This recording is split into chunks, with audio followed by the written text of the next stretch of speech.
Ayan, nag-stop over kami dito sa gilid ng kalsada.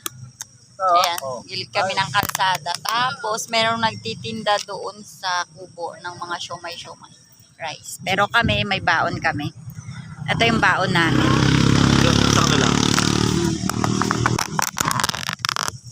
Ayan, tinapa. Yan. Sa kanila. Ay. Ito yung ulam, baon namin. Binalot. Tinapa sa itlog maalat. Ang ganda ng view, oh. Nasa gilid kami ng kalsada. Tsaka yung background namin, bundok. Ayan. Diba? Order na lang tayong kape para hindi naman nakakahiya.